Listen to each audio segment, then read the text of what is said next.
আল্লাহ রাব্বুল আলামিন তাদেরকেই এই মাহফিলে বসার সুযোগ করে দেন যাদেরকে আল্লাহ পরকালের জন্য নির্ধারণ করেন, পরকালে জান্নাতের জন্য নির্ধারণ করেন। বলেন সুবহানাল্লাহ।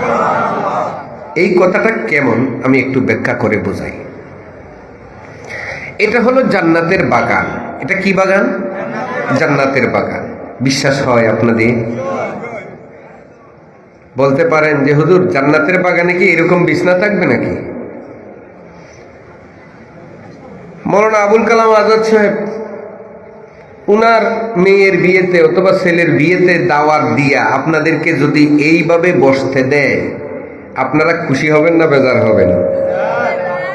বসবেন নাকি? বসবে উনার বাড়িতে দাওয়াতে গিয়া বসবেন।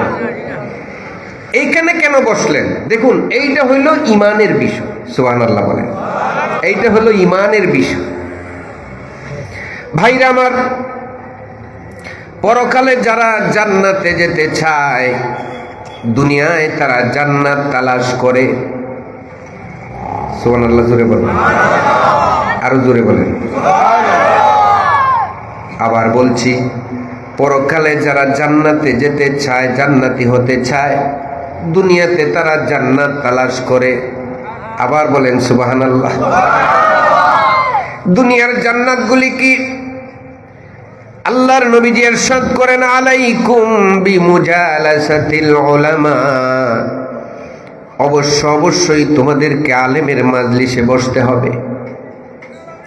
তুমি যদি ইলম না শিখো তাহলে আমলের দাম থাকবে না। যারা পরকালে জান্নাতি হবে, বুঝেছে ভাই? তা আপনারা অবশ্যই পরকালের জান্নাতের আকাঙ্ক্ষী, পরকালের জান্নাতের আকাঙ্ক্ষী বলেই আজকে এই জায়গায় বসতে পারলেন। এছাড়া বসার সাহস হবে না, শক্তি হবে না, সামর্থ্য হবে না। মানুষের সংখ্যা বাড়তেছে না কমতেছে? বলেন, আরো জোরে বলেন। বাড়তেছে।